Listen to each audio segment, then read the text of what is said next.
నమస్తే, welcome to reporters time. నేను రాజశేఖర్. ప్రాంతం ఏదైనా, అంశం ఏదైనా, ఇష్యూ ఏదైనా, పార్టీ ఏదైనా దానిపై సమగ్ర సమాచారం అందించడానికి మా ప్రతినిధులందరూ సిద్ధంగా ఉన్నారు. ముందుగా మనం నిజామాబాద్ వెళ్దాం. మా ప్రతినిధి నవీన్ మనకు అందుబాటులో ఉన్నారు. ప్రధానంగా చూసుకుంటే నిజామాబాద్ జిల్లాలో అవిశ్వాస తీర్మానాల పరంపర కొనసాగుతున్నటువంటి పరిస్థితి కనిపిస్తూ ఉంది. అవిశ్వాసానికి సంబంధించి తెరలేపుతున్నారు సొంత పార్టీ నేతలు. నిన్న ఆర్మూర్ మున్సిపల్ చైర్మన్కు వ్యతిరేకంగా అవిశ్వాస తీర్మానం పెట్టినటువంటి పరిస్థితి కనిపిస్తోంది. తాజాగా జడ్పీ చైర్మన్ దాదన్న విఠల్కు సంబంధించి విఠలరావుపై కూడా అవిశ్వాస తీర్మానం పెట్టినటువంటి పరిస్థితి కనిపిస్తోంది. ఇక ఈ నేపథ్యంలోనే ఈ నెల 15న ఆర్థిక సమావేశంలోనే తీర్మానానికి ముహూర్తం ఖరారు చేసినట్లు మనకు సమాచారం అందుతున్నటువంటి పరిస్థితి కనిపిస్తోంది. సో దీనికి సంబంధించి పూర్తి అప్డేట్స్ ఏంటి నవీన్, చెప్పండి. ఇక్కడ ఇటు అసెంబ్లీ ఎన్నికల ముగిసిన తర్వాత కూడా నిజామాబాద్ జిల్లాలో అవిశ్వాసాల పరంపర కొనసాగుతుందని చెప్పొచ్చు. సొంత పార్టీకి చెందినటువంటి గులాబీ నాయకులే సొంత పార్టీకి చెందినటువంటి చైర్మన్లపై కూడా అవిశ్వాస తీర్మానానికి తెరలేపుతున్నారు. ముఖ్యంగా గత నెల నిజామాబాద్ ఇటు ఆర్మూర్ మున్సిపాలిటీ చైర్మన్ ని అవిశ్వాసం పెట్టినటువంటి బిఆర్ఎస్ పార్టీ నాయకులు ఇటు ఏకంగా నిజామాబాద్ జిల్లా సంబంధించిన నిజామాబాద్ జెడ్పీటీసీ దాదన్న విఠలరావుపై కూడా అవిశ్వాసాలు పెట్టేందుకు కూడా ముహూర్తం ఖరారు చేసినట్లు తెలుస్తుంది. అయితే ముఖ్యంగా దీనికి సంబంధించి కూడా మొత్తం ఇటు నిజామాబాద్ జెడ్పీ జిల్లా పరిషత్ లో మొత్తం 27 మంది జెడ్పీటీసీలు ఉండగా దాంట్లో 21 మంది కూడా సొంత పార్టీ చెందిన బిఆర్ఎస్ పార్టీ నాయకులే అతనిపై కూడా అవిశ్వాస తీర్మానానికి పెట్టేందుకు కూడా సిద్ధం చేసినట్లు తెలుస్తుంది. ఇందులో ముఖ్యంగా ఒక జెడ్పీటీసీ బీజేపీ అభ్యర్థి కాగా 4 కాంగ్రెస్ పార్టీ చెందినటువంటి అభ్యర్థులు. అయితే ఈ అవిశ్వాస తీర్మానానికి పూర్తిగా 21 మంది కూడా మద్దతు పలికినట్లు తెలుస్తుంది. దీనికి కూడా ముహూర్తం ఖరారైనట్లు కూడా తెలుస్తున్న పరిస్థితి మాత్రం కనిపిస్తుంది. అయితే ఈ రోజు కూడా వీరికి జిల్లా కలెక్టర్ కూడా అపాయింట్మెంట్ ఇచ్చినట్లుగా మనకు అందిన సమాచారం బట్టి తెలుస్తుంది. ఈ రోజు ఇటు జిల్లా జెడ్పీ చైర్మన్ దాదన్న విఠలరావుపై తాము అవిశ్వాస తీర్మానం పెడతామని చెప్పి దానికి ముహూర్తం కూడా ఫిక్స్ చేయాలంటే చెప్పి కూడా జిల్లా కలెక్టర్ ను కలుస్తున్నట్లు కూడా తెలుస్తుంది. అయితే ముఖ్యంగా చూసుకున్నట్లయితే ముఖ్యంగా ఇటు ఇప్పటికే చూసుకున్నట్లయితే దాదన్న విఠలరావుపై దాదాపు అవిశ్వాస తీర్మానం కూడా ముహూర్తానికి కూడా ఫిక్స్ అయినట్లు తెలుస్తుంది. ముఖ్యంగా చూసుకున్నట్లయితే గత నిన్ననే దీనికి సంబంధించి కూడా జెడ్పీటీసీలు కూడా సమావేశం ఏర్పాటు చేశారు. అయితే అంతకుముందు అసెంబ్లీ ఎన్నికల ముందు కూడా వీరు అవిశ్వాస తీర్మానం అని చెప్పి ప్రవేశపెట్టాలని చెప్పి డిసైడ్ అయినప్పటికీ కూడా ఆ ప్రభావం రాను అసెంబ్లీ ఎన్నికలు పడుతుంది కావున దాన్ని కొద్దిగా కాలయాపన చేసినటువంటి జెడ్పీటీసీలు ఎన్నికల తర్వాత కూడా దీనిపై అవిశ్వాసానికి కూడా పట్టుబడినట్లు తెలుస్తుంది. వచ్చే నెల 15 ఆర్థిక సమావేశాలు జరగనున్న ఈ సమావేశంలోనే జెడ్పీ చైర్మన్ దాదన్న విఠలరావుపై కూడా వీరు అవిశ్వాస తీర్మానం పెట్టేందుకు కూడా ముహూర్తం సిద్ధం చేసినట్లు తెలుస్తుంది. అయితే ముఖ్యంగా ఇటు జిల్లా పరిషత్ ఎన్నికల తర్వాత కూడా బీఆర్ఎస్ పార్టీ చెందినటువంటి నిజామాబాద్ రూరల్ ఎమ్మెల్యే బాజిరెడ్డి గోవర్ధన్ కుమారుడు అనేటువంటి బాజిరెడ్డి జగన్ జెడ్పీ చైర్మన్ గా చేయాలని చెప్పి కూడా అందరూ అనుకున్నారు. అయితే దడన విఠలరావు అప్పుడు సీఎం కేసీఆర్ కు అత్యంత సన్నిహితులు, వాళ్ళ రిలేషన్ కూడా ఉంది. దీంతో అతనికి జిల్లా పరిషత్ చైర్మన్ గా పదవి ఇచ్చారు. అయితే దాంతో పాటు కొన్ని నెలలు పదవి ఉన్న తర్వాత కూడా దాదన్న విఠలరావు సొంత పార్టీ నాయకులను కూడా పట్టించుకోవడాలు, ప్రోటోకాల్ కూడా మెయింటైన్ చేయాలని చెప్పి కూడా సొంత పార్టీ నాయకులే విమర్శిస్తున్న పరిస్థితి కనిపిస్తుంది. ఈ తరుణంలో ఆర్మూర్ ఎమ్మెల్యే బిఆర్ఎస్ పార్టీ జిల్లా అధ్యక్షుడు అయినటువంటి జీవన్ రెడ్డి మధ్య కూడా వీరి మధ్య కొంతకాలంగా కూడా గొడవ జరుగుతున్న పరిస్థితి మాత్రం కనిపిస్తుంది. అనేక పలు సందర్భాలు కూడా సమావేశాల్లో కూడా వీరు ఒకరిపై ఒకరు నోరు పారేసుకున్న పరిస్థితి మాత్రం కనిపిస్తుంది. అయితే వీరిద్దరిని కూడా ఉన్న ఎమ్మెల్సీ ఉన్నటువంటి కవిత, సీఎం కేసీఆర్ కవిత, అలాగే మాజీ మంత్రి వేముల ప్రశాంత్ రెడ్డి, మిగతా ఎమ్మెల్యేలు కూడా వీరందరి మధ్య కూడా సఖ్యత చేశారు. అయితే ముఖ్యంగా తెలంగాణ వచ్చిన తర్వాత జరిగిన ఎన్నికల్లో మొత్తం ఆరు జిల్లా పరిషత్ సంబంధించినటువంటి 6 నియోజకవర్గాలను 6 నియోజకవర్గాల్లో బీఆర్ఎస్ పార్టీ ఎమ్మెల్యేగా గెలుపొందింది. అయితే మొన్న జరిగినటువంటి అసెంబ్లీ ఎన్నికల్లో కేవలం బాల్కొండ నియోజకవర్గంతో పాటు బాన్స్వాడ నియోజకవర్గం మాత్రమే జెడ్పీ బీఆర్ఎస్ కైవసం చేసుకుంది. అయితే దీంతో కేవలం 2 స్థానాల్లో బీఆర్ఎస్ కైవసం చేసుకోవడంతో పాటు కైవసం చేసుకోగా ఇప్పుడు జిల్లా జెడ్పీటీసీలు కూడా ఇతనిపై దాదన్న విఠలరావుపై కూడా అవిశ్వాస తీర్మానం పెట్టేందుకు కూడా రెడీ అయినట్లుగా తెలుస్తుంది. దీనికి సంబంధించి ఒక నిజామాబాద్ జిల్లా కేంద్రంలో ఒక స్టార్ హోటల్లో వీరు సమావేశమైనట్లు, దీనికి సంబంధించి ఎన్నిక మొత్తం ఉండి ఒక బీఆర్ఎస్ పార్టీ చెందినటువంటి ఒక మహిళా నాయకురాలే దీనింతా తెర వెనుక నడిపిస్తున్నట్టు కూడా వార్తలు వినిపిస్తున్న పరిస్థితి కనిపిస్తుంది. అయితే వచ్చే నెల 15న దాదాపు ముహూర్తం ఖరారైనట్టు వస్తుంది. ఆ రోజు కూడా దాదన్న విఠలరావుపై కూడా అవిశ్వాసం పెట్టేందుకు కూడా రెడీ అవుతున్న పరిస్థితి మాత్రం కనిపిస్తుందని చెప్పవచ్చు రాజశేఖర్. ఒకటి ప్రధానంగా ఇక్కడ చూసుకుంటే అసెంబ్లీ ఎన్నికలకు ముందే ఇలాంటి పర్వం కొనసాగినటువంటి సంబంధించి పరిస్థితి కనిపిస్తుంది. అవిశ్వాసంపై జడ్పీటీసీలు ముందే సమావేశాలు నిర్వహించారు అసెంబ్లీ ఎన్నికలకు ముందే. అంటే పూర్తి స్థాయిలో కూడా ఇక్కడ వ్యతిరేకత ఉన్నటువంటి భావాలు వ్యక్తం చేస్తున్నటువంటి పరిస్థితి ఉందనుకోవచ్చా? అలాగే స్థానిక సంస్థ ఎన్నికలు, పార్లమెంట్ ఎన్నికలకు సంబంధించి దాన్ని దృష్టిలో పెట్టుకునే ఇక్కడ కూడా సంస్థాగత ఎన్నికలకు సంబంధించి ముందుగానే తయారవుతున్నారు. ఆ నేపథ్యంలోనే అవిశ్వాస తీర్మానాలు అవుతున్నాయి. కొంతవరకు ఇప్పుడు అధికార పార్టీకి సపోర్ట్గా ఉండే విధంగా వ్యూహాలు రచిస్తున్నటువంటి పరిస్థితి ఉందని మనం అంచనా వేసుకోవచ్చా? ఖచ్చితంగా అనుకోవచ్చు. ఎందుకంటే అసెంబ్లీ ఎన్నికలకు ముందే కూడా వీరు అవిశ్వాస తీర్మానం పెట్టేందుకు కూడా డిసైడ్ అయినప్పటికీ కూడా దాని ప్రభావం రానున్న అసెంబ్లీ ఎన్నికల్లో పడుతుంది అని చెప్పి ఉద్దేశంతోనే కొద్దిగా వెనుకడు అడుగు వేసినట్లు తెలుస్తుంది. అయితే అసెంబ్లీ ఎన్నికలు ముగిసిన తర్వాత కూడా ఫలితాలు కూడా పూర్తిగా బీఆర్ఎస్ పార్టీకు తారుమారు అయిన పరిస్థితి కనిపిస్తుంది. కేవలం ఇటు నిజామాబాద్ పార్లమెంట్, నిజామాబాద్ జిల్లా పరిషత్ సంబంధించి పరిధిలో కేవలం 2 స్థానాలు మాత్రమే బీఆర్ఎస్ పార్టీ గెలుపొందింది. అయితే దీంతో జెడ్పీటీసీలు కూడా ఖచ్చితంగా ఇటు తమ ఎమ్మెల్యేలు కూడా తమకు ఎలాంటి మద్దతు అడ్డుకునే పరిస్థితి ఉండదు. వాళ్ళ పరిస్థితి అగమ్య గోచరంగా ఉంది. ఖచ్చితంగా జెడ్పీ చైర్మన్ పై ఖచ్చితంగా తొలగించాలని చెప్పి గట్టి విశ్వాసంతో ఉన్న పరిస్థితి కనిపిస్తుంది. అయితే రానున్న రోజుల్లో పార్లమెంట్ ఎన్నికలతో పాటు స్థానిక ఎన్నికలు కూడా ఉండే పరిస్థితి కనిపిస్తుంది. అయితే ఖచ్చితంగా వీటి లోపలనే కూడా పూర్తిగా జెడ్పీ చైర్మన్ పై కూడా అవిశ్వాస తీర్మానం పెట్టేందుకు కూడా వీరు సిద్ధమైనట్లుగా తెలుస్తుంది. దీని వెనుక కూడా ఒక మహిళా నాయకురాలు కూడా పూర్తిగా వీరందరినీ ఎన్నుకుని నడిపిస్తున్నట్టు కూడా తెలుస్తుంది. దీనికి సంబంధించి ఒక స్టార్ హోటల్ కూడా వీరు ఆమె ఆధ్వర్యంలో కూడా సమావేశం ఏర్పాటు చేసుకున్నట్టుగా తెలుస్తుంది. మొత్తం మీద వచ్చే నెల 15న అవిశ్వాస తీర్మానం పెట్టేందుకు కూడా సిద్ధమైన పరిస్థితి మాత్రం కనిపిస్తుందని చెప్పవచ్చు. రాశిగా థ్యాంక్స్ ఫర్ అప్డేట్స్ ఉన్నవి. నెక్స్ట్ మనం హైదరాబాద్ ప్రతినిధి రాంబాబు దగ్గరికి వెళ్దాం. ప్రధానంగా చూసుకుంటే రాజ్యసభ ఎన్నికల షెడ్యూల్ విడుదలైనటువంటి పరిస్థితి కనిపిస్తుంది. 17 రాష్ట్రాల్లో రాజ్యసభ ఎన్నికలకు షెడ్యూల్ విడుదలైంది. దాదాపుగా 56 మంది సభ్యుల ఎంపిక నోటిఫికేషన్ విడుదల చేసినటువంటి పరిస్థితి. ఫిబ్రవరి 8న రాజ్యసభ ఎన్నికలకు నోటిఫికేషన్ ఉంది. అలాగే తెలంగాణ విషయానికి వస్తే 3, ఆంధ్రప్రదేశ్లో 3 రాజ్యసభ స్థానాలకు ఎన్నికలు జరగబోతున్నటువంటి పరిస్థితి. సో దీనికి సంబంధించి పూర్తి అప్డేట్స్ ఏంటి చెప్పండి రాంబాబు. అయితే రాజ్యసభ సభ్యుల ఎన్నికకు సంబంధించినటువంటి షెడ్యూల్ అయితే వచ్చేసింది. ఫిబ్రవరి 8న నోటిఫికేషన్ విడుదల కానుంది. దీనికి సంబంధించి ఈ నోటిఫికేషన్ ఫిబ్రవరి 8న రావడంతో ఫిబ్రవరి 15 సంబంధించినటువంటి లాస్ట్ డేట్ రాజ్యసభ సభ్యులకు సంబంధించినటువంటి నామినేషన్ ప్రక్రియ లాస్ట్ డేటు. అదేవిధంగా 22 తారీఖు నాడు విత్డ్రా కార్యక్రమం ఉంటుంది. అదేవిధంగా ఫిబ్రవరి 27 నాడు ఈ రాజ్యసభ సభ్యులకు సంబంధించినటువంటి ఎన్నికలు జరుగుతాయి. ఆ ఎన్నికల్లో ప్రధానంగా ఇటు తెలంగాణ రాష్ట్రం నుంచే 3 సభ్యులు అయితే ఖాళీలు ఉన్నారు. అదేవిధంగా దేశవ్యాప్తంగా కూడా 15 రాష్ట్రాల్లో 56 ఖాళీలు ఉన్నాయి. తెలంగాణలో 3 ఖాళీలు ఉన్నాయి. ఇప్పటికే ఈ సంబంధించినటువంటి 3 సభ్యులు కూడా బీఆర్ఎస్ కు సంబంధించినటువంటి బడుగుల లింగయ్య యాదవ్, అదేవిధంగా వజ్రాజు రవిచంద్ర, సంతోష్ రావు, ఈ 3 కూడా సభ్యుల పదవి కాలం ఏప్రిల్ తోటి ముగియడంతో ఈ యొక్క 3 సభ్యులకు సంబంధించినటువంటి కూడా ఖాళీలు ఏర్పడంతో ఈ యొక్క నోటిఫికేషన్ వచ్చేసింది. నోటిఫికేషన్ అయితే ఫిబ్రవరి 8 నాడు ఆ ఎన్నికలకు సంబంధించిన ప్రక్రియ ప్రారంభమవుతుంది. ఇటు 15వ తారీఖు నాడు నామినేషన్లో ప్రక్రియ మొదలుకోవడంతో ఫిబ్రవరి 22న ఉపసంహరణ, అదేవిధంగా 27వ తారీఖు నాడు ఎన్నికలు జరుగుతాయి. కాబట్టి ఉదయం 9 గంటల నుంచి 4 గంటల వరకు అయితే ఈ యొక్క ఎన్నికల ప్రక్రియ ప్రారంభమవుతుంది. ఆ తర్వాత సాయంత్రం 5 గంటల నుంచి కౌంటింగ్ కూడా ప్రారంభమవుతుంది. అదే రోజు ఈ యొక్క ఓట్ల లెక్కింపు తర్వాత ఫలితాలను కూడా వెల్లడించేటువంటి అవకాశం ఉంది. మొత్తంగా అయితే రాష్ట్రంలో 3 ఖాళీలతోటి ప్రధాన పార్టీలు అనేటువంటి కాంగ్రెస్, బీఆర్ఎస్ కూడా ఈ 2 పార్టీలు కూడా ఈ యొక్క పోటీ పడతా ఉన్నాయి. ముఖ్యంగా ఇటు ఆశావాళ్ళు కూడా 2 పార్టీలు ఎక్కువగా ఉన్నారు. ముఖ్యంగా కాంగ్రెస్ పార్టీకి సంబంధించి అయితే ఇటు జానారెడ్డి, మాజీ మంత్రి జానారెడ్డి కూడా గత ఎన్నికల అసెంబ్లీ నుంచి పోటీ చేయలేదు. అతను కుమారుని నిలబెట్టారు.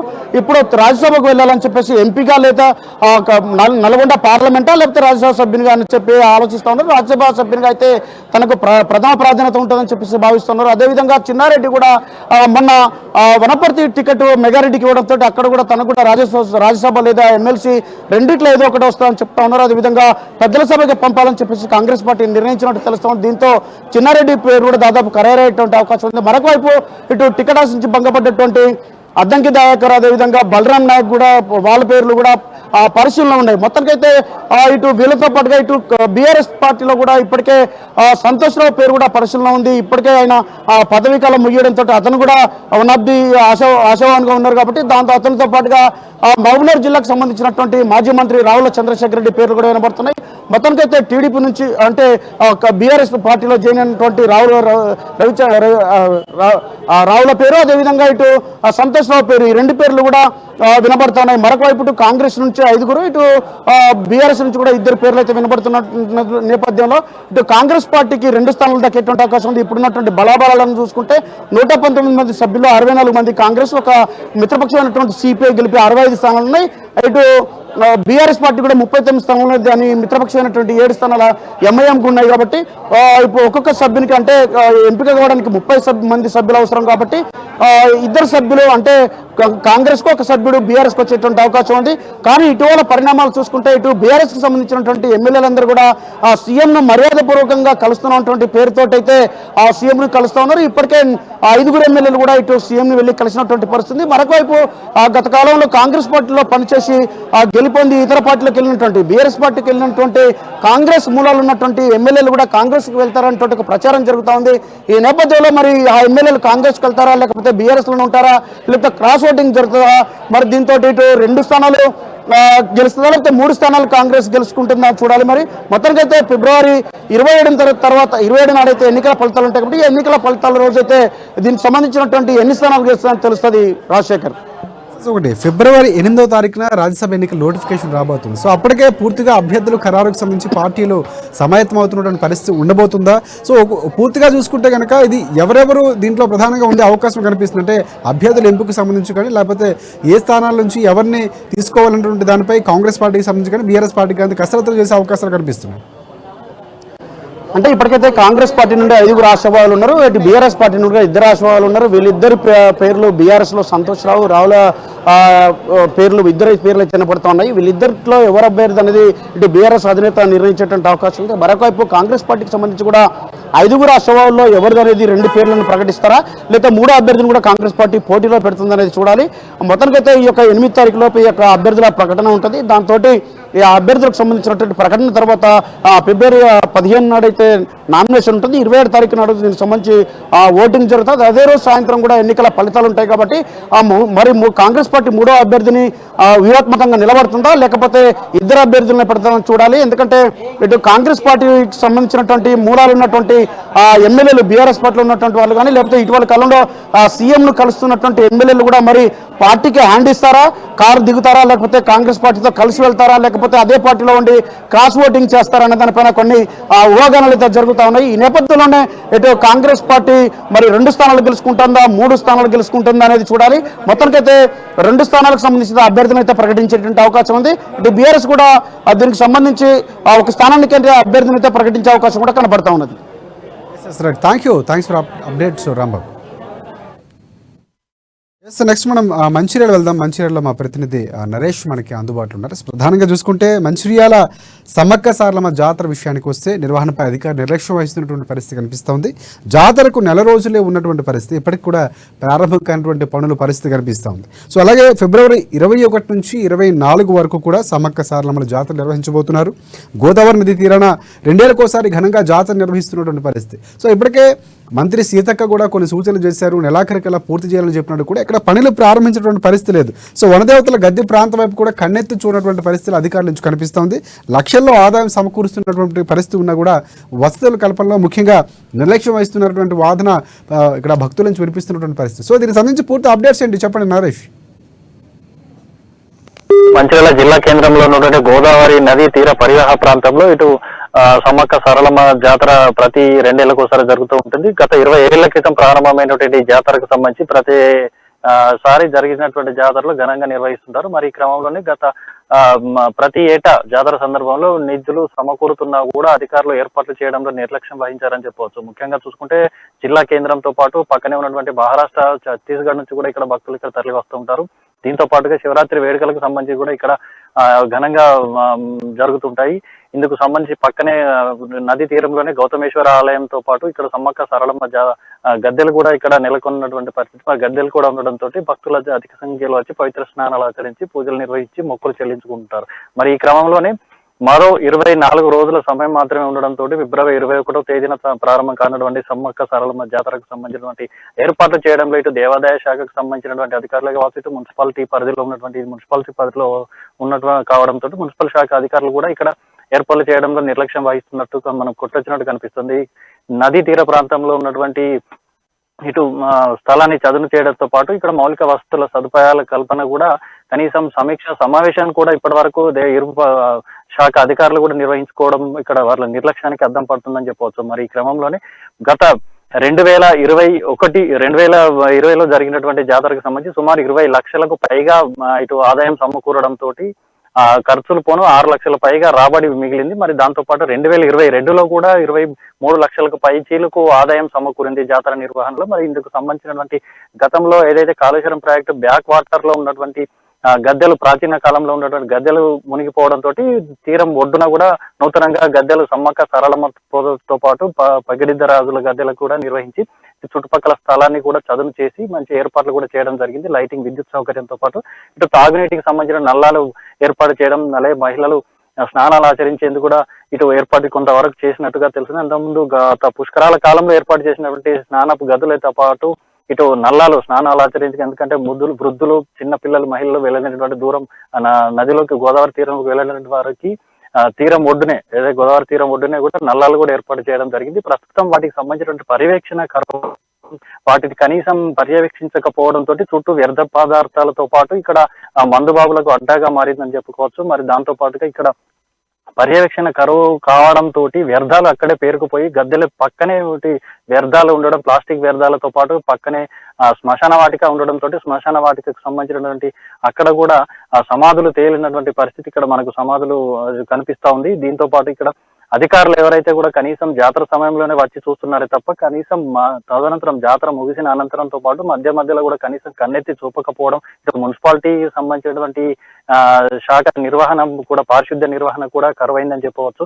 మరి ఈ క్రమంలోనే మరొక 24 రోజుల్లో జరగనున్నటువంటి జాతరకు సంబంధించిన ఏర్పాట్లు చేయడానికి కూడా కనీసం అధికారులు సమీక్ష సమావేశం నిర్వహించకపోవడం అనేది భక్తులు ఎంతో మంది ఆగ్రహం వ్యక్తం చేస్తున్నటువంటి పరిస్థితి. మరి ఈ క్రమంలో జాతర జరుగుతుందా లేదా అన్నటువంటి జాతర నిర్వహణ పట్ల ఇంత నిర్లక్ష్యంగా వహిస్తున్నటువంటి అధికారుల పట్ల మరి ఎందుకు ఇంత నిర్లక్ష్యం వహిస్తున్నారని కొంత ప్రతిష్టంభన కూడా నెలకొంది. కొంతమంది ఆలయ కమిటీకి సంబంధించిన వారిని సంప్రదించినప్పుడు కూడా వారు మాకు ఆలయ కమిటీకి కూడా ఇటు దేవాదాయ శాఖ సంబంధించినటువంటి వారు కానీ పురపాలక సంఘం సంబంధించినటువంటి వారు కూడా ఎలాంటి సమాచారం ఇవ్వడం లేదు. మాకు సంబంధించినటువంటి కనీసం పనులకు సంబంధించిన కూడా సమాచారం ఇవ్వకుండా వారు నిర్లక్ష్యంగా వ్యవహరిస్తున్నారు.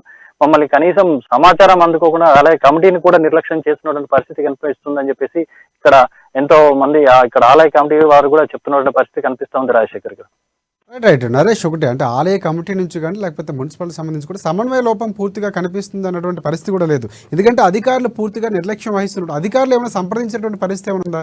సో అధికారుల నుంచి సమాధానం ఏమొచ్చింది భవిష్యత్తులో ఒకవేళ, ఎందుకంటే భక్తుల మనోభావాలకు సంబంధించి కానీ లేకపోతే వారి వసతులకు సంబంధించినటువంటి చాలా ముఖ్యమైనటువంటి జాతరలకు సంబంధించినటువంటి విషయంగా చెప్పుకోవచ్చు. ఎందుకంటే గోదావరి నది తీరాన 2 ఏళ్లకోసారి వస్తున్నటువంటి పరిస్థితి. ఇప్పటికే ప్రభుత్వం నుంచి సీతకు కూడా కొన్ని ఆదేశాలు జారీ చేసింది. పూర్తిగా పనులు ఎక్కడ కూడా భక్తులకు ఇబ్బంది కలగకుండా చేయాలని చెప్పినటువంటి పరిస్థితి. సో ఇక్కడ అధికార నిర్లక్ష్యం సంబంధించి ఏమైనా చర్యలు తీసుకునే అవకాశాలు ఏమైనా కనిపిస్తున్నాయా? వారిని సమాధానం ఏమైనా వచ్చినటువంటి పరిస్థితి ఉందా? అయితే దీనికి సంబంధించిన దేవాదాయ శాఖకు సంబంధించినటువంటి ఇక్కడ పర్యవేక్షిస్తున్నటువంటి ఈవోను సంప్రదిస్తే చరవాణిలో సంప్రదించగా కనీసం మరి ఫోన్ కు రెస్పాండ్ కాలేదు. మరి దీనికి సంబంధించినటువంటి ఏ విధమైన ఏర్పాటు చేస్తున్నారు, మరి ఎందుకు ఇంత నిర్లక్ష్యం వహిస్తున్నారు జాతర సమీపిస్తున్న తరుణంలో, మరి మీరు ఏర్పాట్లపై ఏ విధమైన చర్యలు తీసుకుంటున్నారు అనేది విషయాన్ని తెలుసుకునేందుకు కూడా సెల్ ఫోన్ లో సంప్రదించడం జరిగింది. మరి అందుకు రెస్పాండ్ కాలేదు. ప్రస్తుతం ఇక్కడ ఈవోగా ఉన్నటువంటి రవి అతను ముక్త రవి అతను ఈవో ప్రస్తుతం ఈ ఇటు గౌతమేశ్వర ఆలయంతో పాటు ఇక్కడ ఉన్నటువంటి సమ్మక్క సరళమ్మ జాతరకు సంబంధించినటువంటి కార్యనిర్వహణాధికారిగా వ్యవహరిస్తున్నారు. వారికి సంబంధించినటువంటి వారిని సంప్రదించి తెలుసుకునే ప్రయత్నం చేయగా కూడా వారు సంప్రదించకపోవడం, ప్రస్తుతం ఇక్కడ నిధులకు సంబంధించినటువంటి వ్యవహారాలేమో దేవాదాయ శాఖ పర్యవేక్షిస్తుంది. దాంతో పాటు ఇక్కడ తాగునీరుతో పాటు మౌలిక వసతులకు సంబంధించినటువంటి పనులకు సంబంధించి మున్సిపల్ శాఖ ఇక్కడ వ్యవహరిస్తుంది. మరి ఇందుకు సంబంధించి అధికారుల నిర్లక్ష్యం అనేది కొట్టొచ్చినట్టుగా పూర్తిగా కనిపిస్తుంది. కనీసం స్నానాల వద్ద కూడా, నల్ల నీళ్ల వద్ద కూడా పాకురు పట్టి కళావిహీనంగా గడిపేటటువంటి పరిస్థితులు మనం ఇక్కడ చూడొచ్చు విజువల్స్ లో. మరి ఇందుకు సంబంధించి గోదావరిలో కూడా నీరు కూడా ఇప్పుడు తగ్గిపోయినటువంటి పరిస్థితి. కాళేశ్వరంలో ఉన్నటువంటి నీటిని విడుదల చేసి మొత్తం నీటిని సరఫరా కాకుండా అక్కడ ఆపేయడంతో పక్కనే గోదావరి అవతల ఒడ్డుకు సంబంధించి గోలివాడలో కూడా ఇదే సమ్మక్క సారలమ్మ జాతర జరుగుతుంది. మరి ఒకే పాయ, అంటే అవతల ఒడ్డుకు సమీపంలో గోదావరి పాయ ఒకే పాయ పారుతుండటంతో ఈసారి భక్తులు కూడా కనీసం అటు వెళ్లేటువంటి పరిస్థితి ప్రస్తుతం నెలకొంది. ఇక్కడ ఉన్నటువంటి సౌకర్యాల పట్ల అధికారుల నిర్లక్ష్యం పట్ల అక్కడికి వెళ్ళి అక్కడ ఉన్నటువంటి జాతరకు సంబంధించి అక్కడ పాల్గొనేటటువంటి పరిస్థితులు కనిపిస్తా ఉన్నాయి. ఏదైతే జాతరకు సంబంధించి 4 రోజుల పాటు ఘనంగా జరిగేటటువంటి జాతరను ఇక్కడ సుమారు వేలాది మంది భక్తులు నిత్యం వచ్చి దర్శనం చేసుకునేటువంటి పరిస్థితిలో టెంట్లు వేసుకుని ఇక్కడే భోజనాలు చేసుకుంటూ మొక్కులు చెల్లించి తమ ఆరాధ్య దైవం అనేటువంటి కొంగు బంగారంగా నిలిచినటువంటి సారలమ్మకు ముడుపులు చెల్లించుకునేటువంటి పరిస్థితిలో కనీసం సౌకర్యాలకు సమీపిస్తున్నా కూడా సౌకర్యాలు నెలకొల్పకపోవడం అనేది ఇక్కడ అధికారుల నిర్లక్ష్యం అనేది కొట్టొచ్చినట్టుగా కనిపిస్తా ఉన్నటువంటి పరిస్థితి. Rajasekhar. Right thanks for updates Naresh. Next మనం మెదక్ వెళ్దాం. మెదక్లో మా ప్రతినిధి సునీల్ మనకి అందుబాటులో ఉన్నారు. ప్రధానంగా చూసుకుంటే సంగారెడ్డి జిల్లాలో బీజేపీ పార్టీకి బిగ్ షాక్ తగిలినటువంటి పరిస్థితి కనిపిస్తుంది. ఇక పార్లమెంట్ ఎన్నికల వేళ పార్టీని కొంతమంది నేతలు వీడడానికి రెడీగా ఉన్నట్లు మనకి సమాచారం అందుతున్నటువంటి పరిస్థితి. ఈ నేపథ్యంలో రామచందర్ రాజనరసింహ అందులో ఉన్నటువంటి పరిస్థితి కనిపిస్తుంది. అసెంబ్లీ ఎన్నికలకు ముందు కాంగ్రెస్ నుంచి బీజేపీలో చేరారు రామచందర్. ఆ తర్వాత జహీరాబాద్ నుంచి పోటీ చేసి ఓడారు రామచందర్. సో ఈ నేపథ్యంలో ఆయన మరోసారి పార్టీ మారే యోచనలో ఉన్నట్లు మనకి సమాచారం అందుతున్నటువంటి పరిస్థితి. సంబంధించి పూర్తి అప్డేట్స్ అందిస్తారు సునీల్ చెప్పండి. బీజేపీకి గట్టి షాక్ తగలబోతుందని చెప్పవచ్చు. బీజేపీ పార్టీకి చెందిన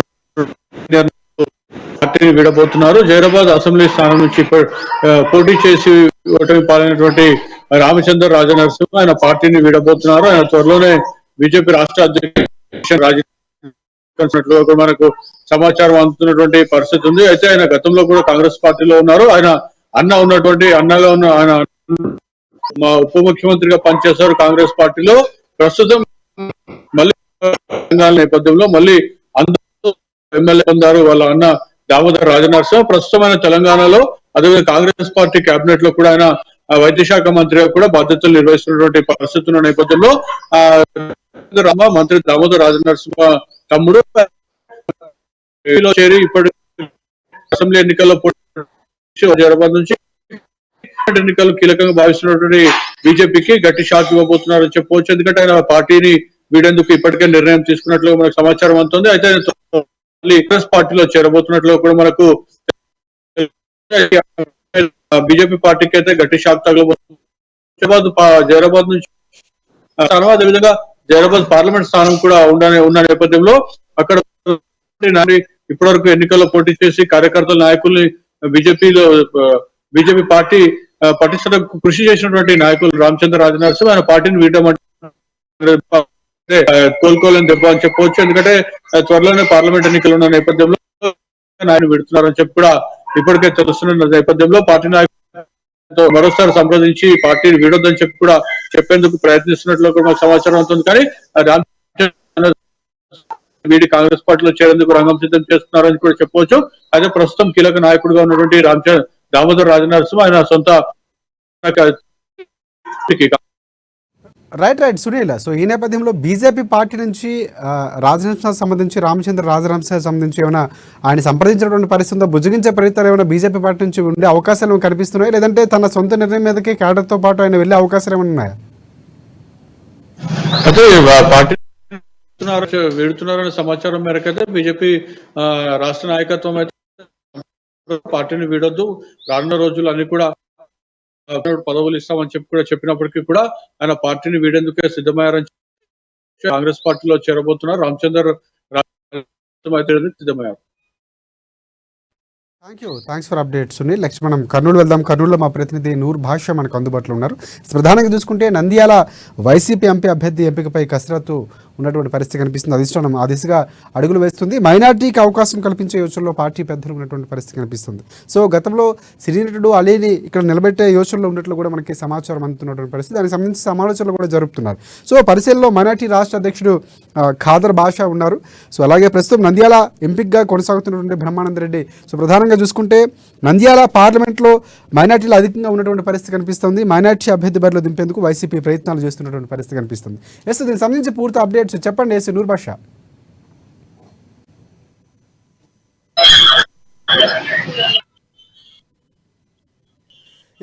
ప్రధానంగా ముందు నుంచి కూడా వైసీపీ పార్టీతో అలీ ఒక రకమైనటువంటి సపోర్ట్ చేసినటువంటి పరిస్థితి కనిపిస్తుంది. గతంలో పూర్తిగా ఆయన బయటకు వచ్చి ప్రచారం చేశారు, తనకి టికెట్ వస్తుందని ఆశించినటువంటి పరిస్థితి. సో నాకు ఏ టికెట్ వస్తే ఆ పార్టీలోకి వెళ్తారని చెప్పినటువంటి పరిస్థితి. తర్వాత రావటం ఆయన గెలుపొందినప్పుడు కూడా పూర్తి స్థాయిలో ఎక్కడ కూడా కనిపించినటువంటి పరిస్థితి. తర్వాత కొన్ని పదవులు కట్టబెట్టినటువంటి పరిస్థితి వైసీపీ నుంచి కనిపించింది. సో ఈసారి ఆయన ఎంపీ బరిలో ఉండబోతున్నటువంటి వార్తలు వినిపిస్తున్నాయి. ఇక్కడ చూసుకుంటే ప్రధానంగా నంద్యాల పార్లమెంట్లో మైనార్టీలు అధికంగా ఉన్నటువంటి నేపథ్యం కనిపిస్తుంది. ఇక వైసీపీ పార్టీ పార్టీ కూడా జగన్మోహన్ రెడ్డి ఆ దిశగానే అడుగులు వేస్తున్నారు. అక్కడ మైనార్టీకి సంబంధించినటువంటి లీడర్ని నిలబెట్టే అవకాశం కూడా తెలుస్తుంది. సో ఇక్కడ మహిళా అభ్యర్థి నిలబెడతారా లేకపోతే ప్రాధాన్యత ఎలా ఉండబోతుంది అనేది మాత్రం పూర్తిగా ఇంకా తెలియాల్సి ఉంది. దీనికి సంబంధించి పూర్తి అప్డేట్స్ ఏంటి చెప్పండి భాష.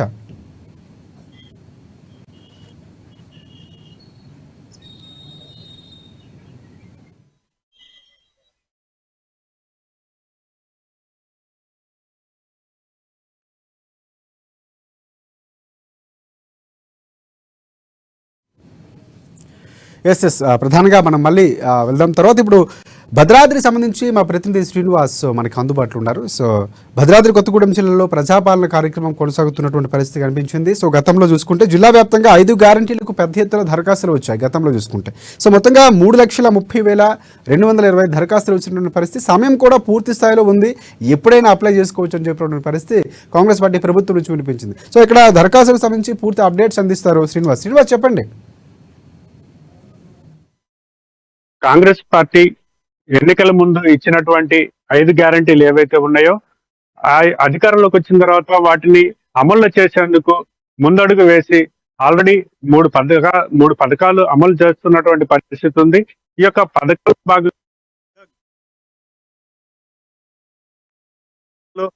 ఈ యొక్క దరఖాస్తులు ఏవైతే ఉన్నాయో ప్రజాపాలన కార్యక్రమం నిర్వహించి ఈ యొక్క కార్యక్రమంలో ప్రజల నుంచి దరఖాస్తులు వారికి కావలసిన అర్హులైనటువంటి పథకాల నుంచి దరఖాస్తులు తీసుకునేందుకు ఏర్పాటు చేసినటువంటి ప్రజాపాలన కార్యక్రమం ఏదైతే ఉందో ఈ యొక్క ప్రజాపాలన కార్యక్రమంలో జిల్లాలో వచ్చినటువంటి దరఖాస్తులు మొత్తం కూడా 3,33,225 దరఖాస్తులు ఈ యొక్క ప్రజల నుంచి వచ్చినటువంటి దరఖాస్తులు 2,500 రూపాయల సాయం కోసం 2,84,000 చిల్లర దరఖాస్తులు రాగా వంట గ్యాస్ అంటే 500 రూపాయలకి వంట సిలిండర్ లబ్ధి పొందేందుకు దరఖాస్తు చేసుకున్నటువంటి లబ్ధిదారులు ఎవరైతే ఉన్నారో 2,66,934 రైతు భరోసా కోసం 1,01,091 దరఖాస్తులు రాగా కౌలు రైతులు వారి యొక్క రైతు భరోసాకు దరఖాస్తు చేసుకున్నటువంటి 1,62,778 దరఖాస్తులు రాగా ఇందిరమ్మ ఇళ్ల నిర్మాణానికి 2,79,638 దరఖాస్తులు వచ్చాయి. 250 గజాల ఇంటి స్థలం కోసం 395 మంది దరఖాస్తు చేసుకోగా ఉద్యమకారులు తెలంగాణ ఉద్యమంలో ఎవరైతే పాల్గొన్నారో వారి దరఖాస్తులు ఇంటి స్థలం కోసం దరఖాస్తులు చేసుకున్నటువంటి 1,772 దరఖాస్తులు వచ్చాయి.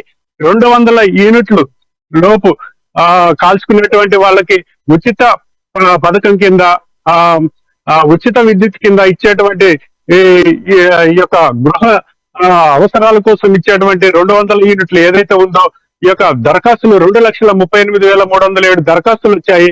అలాగే దివ్యాంగ పింఛన్ల కోసం 7,438 దరఖాస్తులు వచ్చాయి. ఇతరుల పింఛన్ల కోసం 61,692 దరఖాస్తులు వచ్చాయి. మొత్తంగా చూసుకుంటే 3,33,225 దరఖాస్తులు ప్రజల నుంచి జిల్లా మొత్తం మీద కూడా 5 నియోజకవర్గాల్లో వచ్చినటువంటి దరఖాస్తులు. ఈ దరఖాస్తులన్నీ కూడా ఆన్లైన్ చేయడం జరిగింది. ఈ యొక్క ఆన్లైన్ జరిగినటువంటి దరఖాస్తులు ఏవైతే ఉన్నాయో వారి యొక్క లబ్ధిదారులు అర్హులైన వారిని ఎంపిక చేసేందుకు ప్రత్యేక టీములను కూడా తయారు చేస్తున్నటువంటి పరిస్థితి ఉంది. రాజశేఖర్, అంటే ఒకటి దరఖాస్తులు కూడా నిరంతర ప్రక్రియ అని చెప్పింది ప్రభుత్వం. సో ఒక దరఖాస్తులు ఏమైనా పెరిగే అవకాశం కనిపిస్తుంది? ఒకవేళ కనుక దరఖాస్తులు చేసుకున్న వారు మిగిలి ఉండి దరఖాస్తు చేసుకుంటే సో ఆ ప్రక్రియ ఎలా ఉండబోతుంది, ఏమైనా మనకు సమాచారం ఉందా? దాదాపుగా ఇప్పటి వరకు ఈ యొక్క 3,33,225 దరఖాస్తులు జిల్లాలో వచ్చినటువంటి ఉన్నాయి. ఈ దరఖాస్తులు 90% కూడా ప్రజల నుంచి వచ్చేసాయని కూడా అధికారులు ప్రకటించిన నేపథ్యంలో ఇంకా ఏమైనా ఇక్కడ స్థానికంగా లేనటువంటి వాళ్ళు అంటే ఆ యొక్క సమయంలో హాస్పిటల్లో ఉండొచ్చు, లేకపోతే ఇతర ప్రాంతాల్లో ఉండొచ్చు, ఇతర కార్యక్రమాల మీద వేరే ప్రాంతాలకు వెళ్ళి ఉండొచ్చు. వారి మళ్ళీ దరఖాస్తు చేసుకున్నటువంటి కొద్ది మంది మాత్రమే ఉన్నారని కూడా చెప్పుకోవచ్చు. ఇక ఈ ప్రక్రియ నిరంతరం కొనసాగుతుంది కాబట్టి ప్రజల నుంచి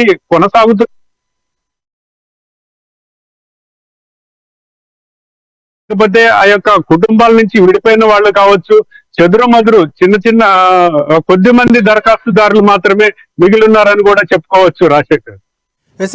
సో అంటే ఈ దరఖాస్తులకు సంబంధించి ప్రక్రియ ఎలా ఉండబోతుంది? అంటే వారిని నేరుగా సంప్రదించి లేకపోతే తీసుకునే అవకాశాలు ఏమైనా కనిపిస్తుందా, లేదంటే ఎందుకంటే నిరంతర ప్రక్రియ అని చెప్పినటువంటి పరిస్థితి ఉంది కాబట్టి, సో ఈ దరఖాస్తులకు సంబంధించి పూర్తిగా లబ్ధిదారుల ఎంపిక ప్రక్రియ ఏమైనా ప్రభుత్వం చేపట్టే అవకాశాలు కనిపిస్తుంది? ఎందుకంటే ఇప్పటికే ఎంటర్ చేసినటువంటి పరిస్థితి విభజించింది, ఎవరెవరు ఏ సమస్యలతో ఉన్నారు, ఎంతమంది ఉండబోతున్నారు అనేటువంటి స్క్రూటింగ్ కూడా నిర్వహించింది. సో అక్కడ పూర్తిగా అభ్యర్థులు, సరైనటువంటి అభ్యర్థులు దరఖాస్తులకు సంబంధించి ఏమైనా ప్రక్రియ పరిశీలన ఉండే అవకాశం ఉందా? అంటే ఈ యొక్క దరఖాస్తుదారు అంటే ప్రజల నుంచి వచ్చినటువంటి దరఖాస్తులను వెరిఫై చేసేందుకు ప్రత్యేక టీములను కూడా ఏర్పాటు చేస్తున్నటువంటి నేపథ్యం ఉంది. ఈ యొక్క దరఖాస్తులు ఈ ప్రజల నుంచి వచ్చినటువంటి వాటిని పూర్తి స్థాయిలో విచారణ జరిపి ఆ యొక్క లబ్ధిదారులను ఎంపిక నిర్ణయించడం జరుగుతుందని కూడా చెప్పడం జరిగింది. అలాగే ఉంటే మళ్ళీ ఆ దరఖాస్తు చేసుకున్నటువంటి ప్రజలు ఎవరైతే ఉన్నారో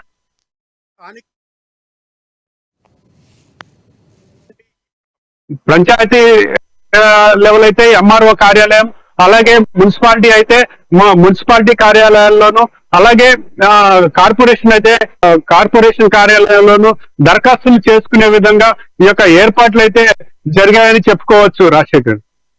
right. Thanks for update Srinivas.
Right.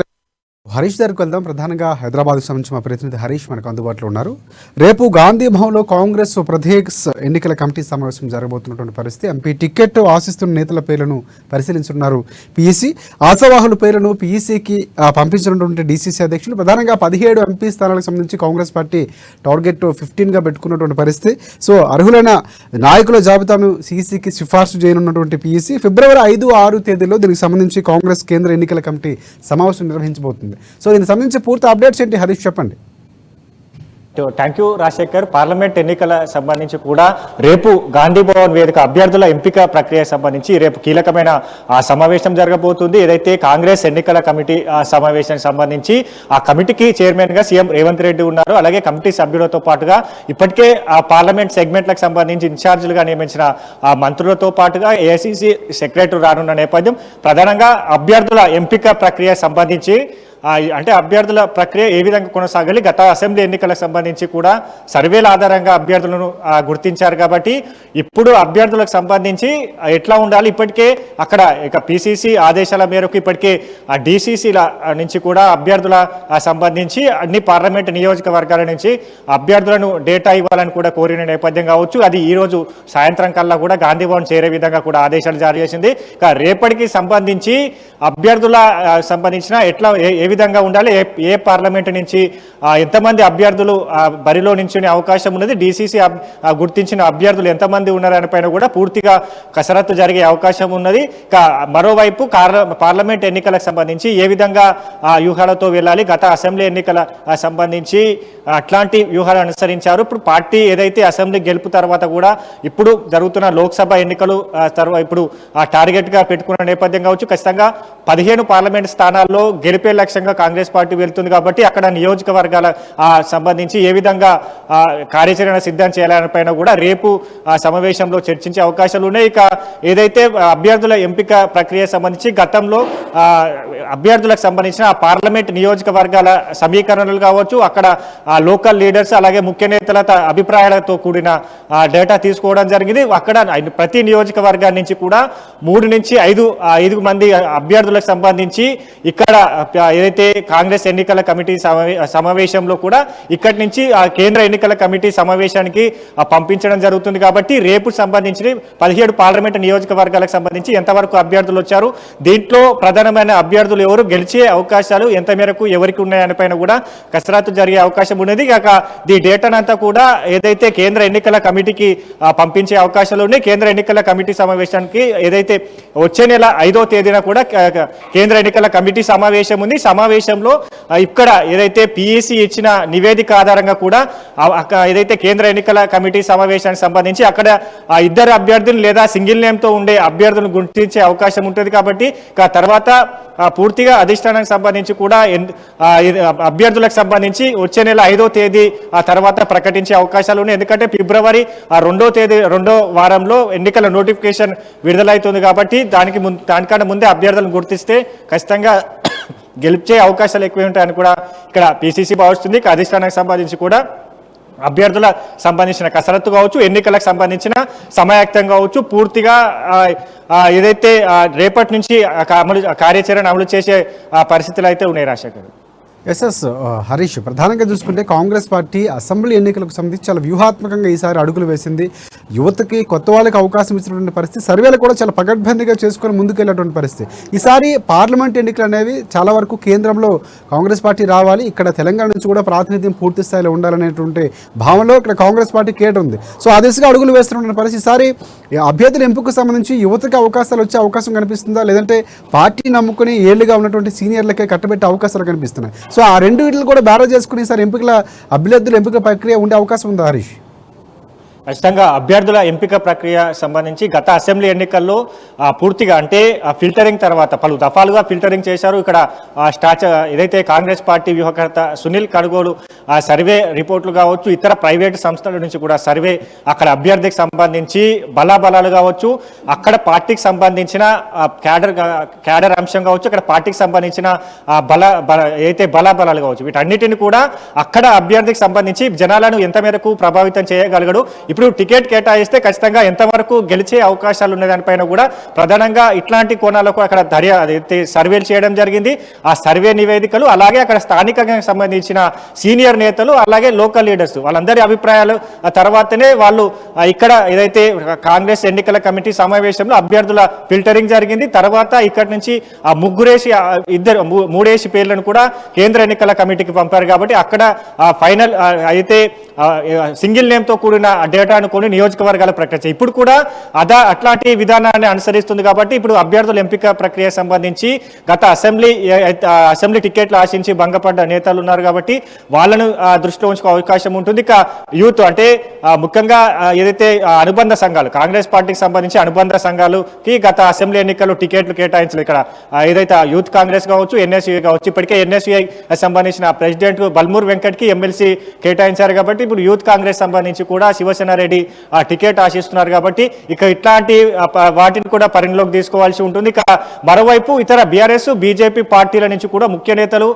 కీలకమైన నేతలు, మాజీ మంత్రులు, ప్రస్తుతంగా కొనసాగుతున్న ఎమ్మెల్యేల వైపు అంతా కూడా కాంగ్రెస్ పార్టీ వైపు చూస్తున్నారు. కాబట్టి గత 2-3 రోజుల్లో కూడా సీఎం రేవంత్ రెడ్డితో భేటీ అవుతున్న పరిస్థితులు ఉన్నాయి. కాబట్టి వీటన్నిటినీ దృష్టిలో ఉంచుకోవాల్సి ఉంటుంది. వీటన్నిటిని ఆధారంగానే టికెట్ ఎవరికి కేటాయించలేదని పైన కూడా పూర్తిగా అక్కడ అభ్యర్థికి సంబంధించి గెలిచే అవకాశాలు ఉన్న వారికి అభ్యర్థి సీట్ ఇచ్చే అవకాశాలు ఉంటాయి కాబట్టి పూర్తి స్థాయిలో దీన్ని అధిష్టానానికి సంబంధించి ఆ ఫైనల్ అభ్యర్థుల ప్రక్రియకు సంబంధించి అధిష్టానానికి వదిలేసే అవకాశాలు అయితే కనిపిస్తున్నాయి. ఖచ్చితంగా గత అసెంబ్లీ ఎవరైతే భంగపడ్డారో వాళ్ళకు కీలకమైన పదవులు ఇచ్చే అవకాశాలు ఉన్నాయి. ఇప్పుడు ఎంపీ ఎన్నికలకు సంబంధించి కూడా టికెట్లు ఇచ్చే అవకాశాలు ఉన్నాయి కాబట్టి పూర్తిగా ఇప్పటికే ఏదైతే నామినేటెడ్ పదవులకు సంబంధించి కూడా గత అసెంబ్లీ ఎన్నికల్లో ఎవరికైతే టికెట్ కేటాయించలేదో వాళ్ళకి ఇస్తామని చెప్పారు. కాబట్టి వీటన్నిటిని దృష్టిలో ఉంచుకొని ఆ ఎంపీ ఎలక్షన్ సంబంధించి 17 సెగ్మెంట్లకు సంబంధించిన కాంగ్రెస్ అభ్యర్థుల ఫిల్టరింగ్ జరిగే అవకాశాలు ఉన్నాయి. ఖచ్చితంగా 15 స్థానాల్లో గెలిచే అవకాశాలు కనిపిస్తున్న ధీమాతో వెళ్తున్నారు. కాబట్టి ఇక బలహీనంగా ఉన్న నియోజకవర్గాలకు సంబంధించి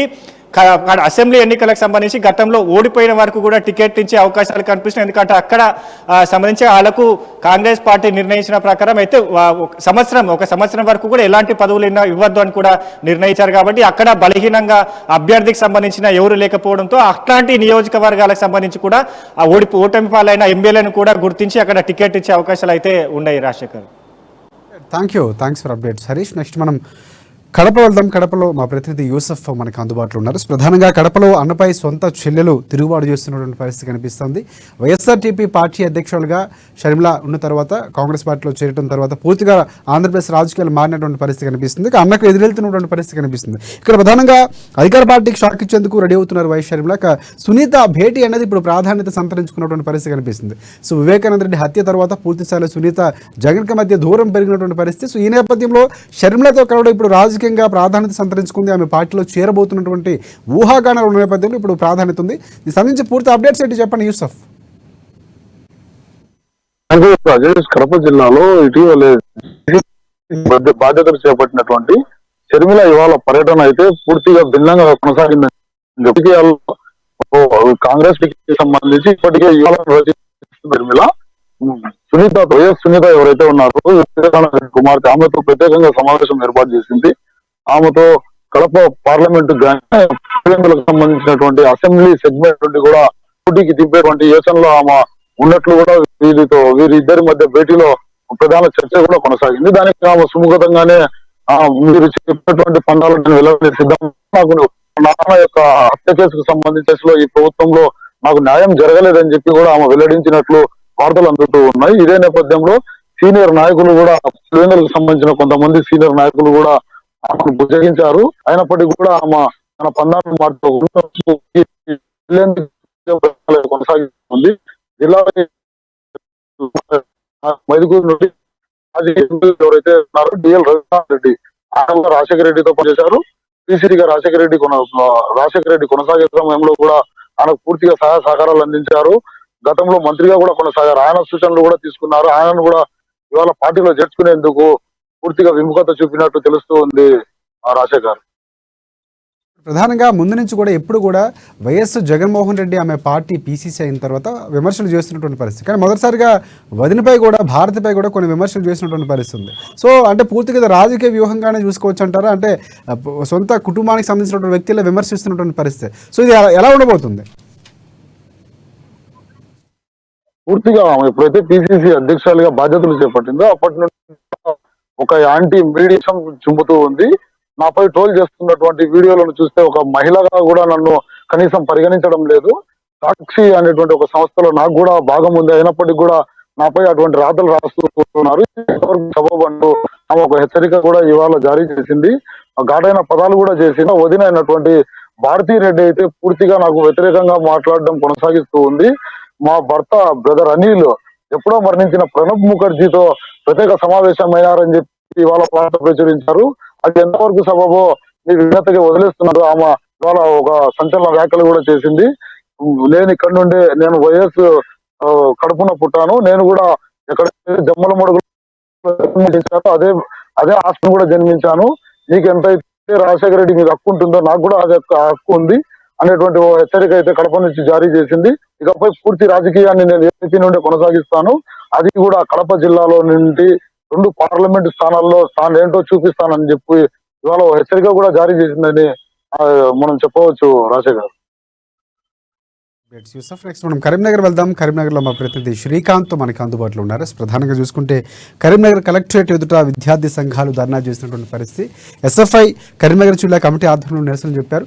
పండింగ్లో ఉన్నటువంటి మెస్ ఛార్జీలు కానీ, స్కాలర్షిప్స్ కానీ, ఫీజు రియంబర్స్మెంట్స్ ఇవన్నీ కూడా విడుదల చేయాలని డిమాండ్ చేసినటువంటి పరిస్థితి. గత ప్రభుత్వం విద్యా రంగాన్ని పూర్తిగా నిర్వీర్యం చేసింది, విస్మరించింది అన్నటువంటి ఆగ్రహం వ్యక్తం చేస్తున్న నేపథ్యంలో కొత్త ప్రభుత్వం పూర్తిగా దానిపై దృష్టి సారించాలన్నటువంటి విన్నపాలు కూడా వస్తున్నటువంటి పరిస్థితి. సో దీనికి సంబంధించి పూర్తి అప్డేట్స్ ఏంటి శ్రీకాంత్ చెప్పండి.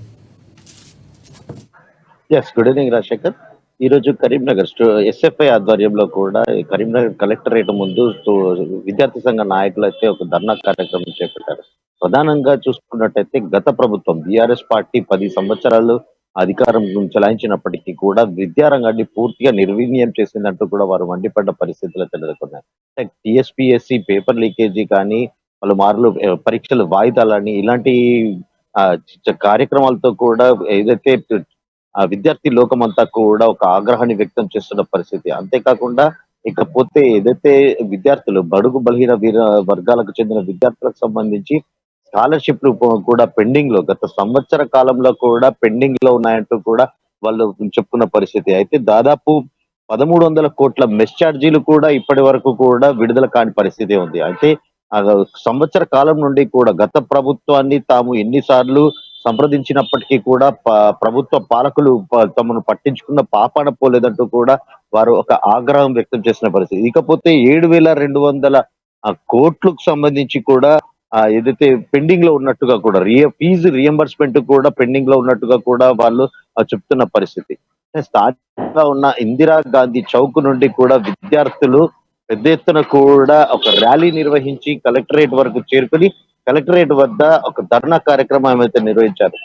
గత ప్రభుత్వం అంతా పూర్తిగా విద్యార్థుల సమస్యల పట్ల నిర్లక్ష్యం వహించింది. ఇప్పుడు అధికారంలోకి వచ్చిన కాంగ్రెస్ పార్టీ కనీసం విద్యార్థుల బాగోగులు చూడాలంటూ కూడా వాళ్ళు ప్రధానంగా తమ డిమాండ్ అయితే వినిపించారు. కాంగ్రెస్ పార్టీ అధికారంలోకి రావడంతో ఈ విద్యార్థి లోకం ఎదుర్కొంటున్న సమస్యలు స్కాలర్షిప్లు అయితేనేమి, ఏదైతే మెస్ ఛార్జీలు కానీ, అంటే ఇప్పుడు దాదాపుగా కొన్ని చోట్ల ఎక్కడ వార్డెన్లే తమ సొంత ఖర్చులతో కూడా వడ్డించాల్సిన పరిస్థితులు నెలకొన్నాయి. అంటే ఇలాంటి దుర్భర పరిస్థితుల్లో విద్యా వ్యవస్థ నడుస్తుంది. కొత్తగా వచ్చిన ప్రభుత్వము దృష్టి సారించి పెండింగ్ లో ఉన్న బకాయిలను వెంటనే కూడా విడుదల చేయాలంటూ కూడా వాళ్ళంతా ఒక విన్నపాన్ని చేసిన పరిస్థితి అయితే నెలకొంది రాజశేఖర్.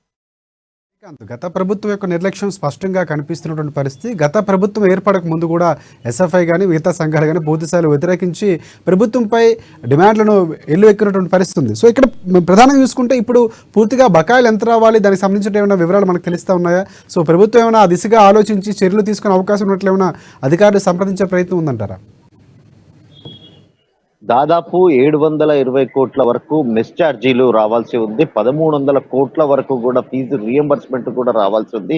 అంటే ఇదంతా కూడా అంటే దాదాపు ఇప్పటికి 14 లక్షల మంది విద్యార్థులు దాదాపుగా సమస్యలు రాష్ట్ర వ్యాప్తంగా కూడా 14 లక్షల విద్యార్థులు కూడా ఇబ్బందుల్లో ఉన్నారంటూ కూడా వాళ్ళు ప్రభుత్వ దృష్టికి తీసుకున్న పరిస్థితి.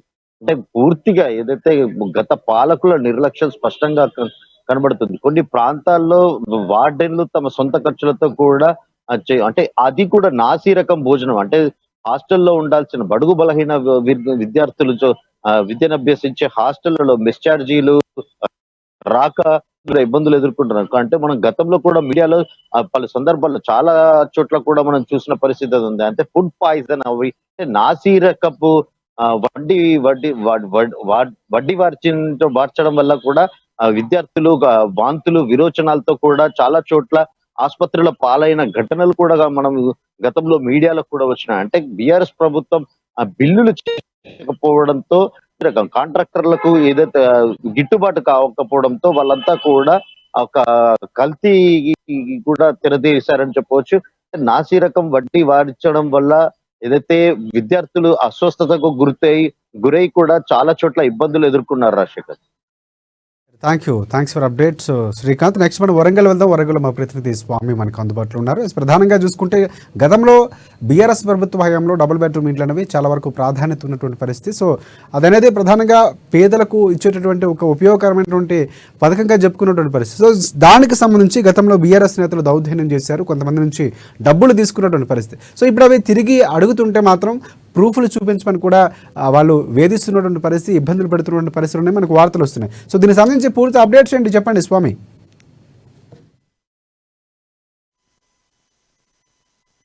జిల్లా వ్యాప్తంగా కూడా గత బీఆర్ఎస్ ప్రభుత్వం పేద ప్రజలకు డబుల్ బెడ్రూమ్ ఇల్లు లేని నిరుపేదలకు ఈ డబుల్ బెడ్రూమ్ కట్టించాలని చెప్పి కూడా ఒక పెద్ద ఎత్తున ఆ పథకాన్ని అయితే తీసుకొచ్చిన పరిస్థితి అయితే కనపడుతుంది. కానీ తెలంగాణ రాష్ట్ర ప్రభుత్వంలో బీఆర్ఎస్ అయితే ఎవరికి ఒకరికి కూడా డబుల్ బెడ్రూమ్ ఇవ్వకుండా కూడా పతనమైపోయిందని చెప్పొచ్చు. ఈ నేపథ్యంలో ఇప్పటికే మహబూబాబాద్ జిల్లాలోని కూడా ఇవాళ చిన్నగూడూరు మండలంలోని మొత్తానికి అక్కడ 100 ఇండ్లు కట్టిస్తారని చెప్పి కూడా బీఆర్ఎస్ నాయకులే కావచ్చు, నేతలే కావచ్చు, లీడర్లే కావచ్చు, మొత్తానికి అయితే ఒకరి దగ్గర ఒక ఇంటి ఒకరి దగ్గర నుంచి కూడా మొత్తం లబ్ధిదారు నుంచి ఎంపిక చేసి అక్కడి నుంచి 1,00,000 రూపాయల నుంచి 1,50,000 వరకు కూడా ఒక్కొక్కరు సభ్యు నుంచి వసూలు చేసిన ఆ కార్యక్రమం అయితే చిన్నగూడూరు మండలంలో నెలకొందని చెప్పొచ్చు. ప్రస్తుతానికి అయితే అక్కడ ఒక ఉత్కంఠ వాతావరణం అయితే నెలకొందని చెప్పొచ్చు. ఇప్పుడు ఎప్పుడైతే తెలంగాణ రాష్ట్రంలోని కాంగ్రెస్ ప్రభుత్వం రాగానే కూడా ఇవాళంతా ఒక విజృంభణకి గురవుతున్న పరిస్థితి కనపడుతుంది. దళిత బహుజనులు అయితే డబుల్ బెడ్రూమ్ మాకే ఇవ్వాలి, మాకు ఈ తారతమ్యం లేకుండా కూడా అంటే మేము డబ్బులు ఇచ్చాము, మా డబ్బులు మాకు కేటాయించాము పగలగొట్టి కూడా డబుల్ బెడ్ లో చొరబడ్డ పరిస్థితి కనపడుతుందని చెప్పుకోవచ్చు. ప్రస్తుతానికైతే చిన్న మండలంలోని కూడా కొంతమంది విసిగిపోయి కూడా ఎవరైతే వాళ్ళకు ఎంపిక చేసి వాళ్ళ దగ్గర నుంచి డబ్బులు తీసుకున్నారో వాళ్ళని అడుగుదామని చెప్పి కూడా అడిగితే మాత్రం కాయిదాలు ఉన్నాయా, ప్రూఫ్స్ ఉన్నాయని చెప్పి కూడా ఒక ఉదాయిస్తున్న పరిస్థితి కనపడుతుంది. కొన్ని చోట్ల కూడా బెదిరింపులో కూడా పాల్పడుతున్న పరిస్థితి కనపడుతుంది. కానీ అట్లాంటి చోట వారిని బెదిరిపోయినందుకు కూడా పోలీస్ స్టేషన్లు వారి పైన కంప్లైంట్ చేసిన పరిస్థితి కనపడుతుందని చెప్పుకోవచ్చు. వారైతే ఇప్పటికీ కూడా మా డబ్బులు మాకు ఇవ్వాలి, డబుల్ బెడ్రూమ్ ఆ తర్వాత విషయం కానీ మాకు ఇచ్చిన పైసలు మాకు తిరిగివ్వాలని చెప్పి కూడా మొరపెట్టు కూడా ఇవాళ పోలీస్ స్టేషన్ దరఖాస్తు చేశారు. ప్రస్తుతానికైతే మహబూబాబాద్ జిల్లా పోలీస్ స్టేషన్ ఆ పరిధిలో ఉన్న పోలీసులు అయితే మాత్రం ఇవాళ హైదరాబాద్ పోయిన నేపథ్యం కనపడుతుంది. అక్కడ కొద్దిగా ఎస్ఐ స్థానికంగా ఉండకపోవడంతో కూడా ఇవాళ ఆ పరిస్థితి ఎదురుదారి తీస్తుందో తెలుస్తా ఉంది. మొత్తానికైతే ఇప్పటికీ బాధితులు అయితే చాలా మంది కూడా పోలీస్ పలు సార్లు అంటే కంప్లైంట్ ద్వారా చేయడం జరిగింది. ఇప్పటికీ ఎలాంటి అంటే ఎస్ఐ రావడంతో కూడా వాటిపైన ఎలాంటి చర్యలు తీసుకుంటుందో వేచి చూడాల్సిన పరిస్థితి కనపడుతుందని చెప్పుకోవచ్చు. ప్రస్తుతానికైతే చిన్నగూడూరు మండలంలోని కూడా అక్కడ నిరుపేదలు అంటే స్వామి ఇక్కడ ప్రధానంగా నిరుపేదలే దాదాపుగా డబుల్ బెడ్రూమ్ ఇళ్లకు అప్లై చేసుకున్నటువంటి పరిస్థితి. సో ఇక్కడ పూర్తిగా లబ్ధిదారులు ఎంతమంది ఉన్నారు, అంటే ఎవరైతే ఆధారాలు అడిగి చూపించమని బెదిరిస్తున్నటువంటి వారిని ఉందో వారు ఎంతమంది ఉన్నారు, పూర్తిగా ఎంతమంది దగ్గర నుంచి డబ్బులు వసూలు చేశారని మనకు సమాచారం ఉందా? సో ఎంతమంది పూర్తి స్థాయిలో పోలీసులు కంప్లైంట్ ఇచ్చారు?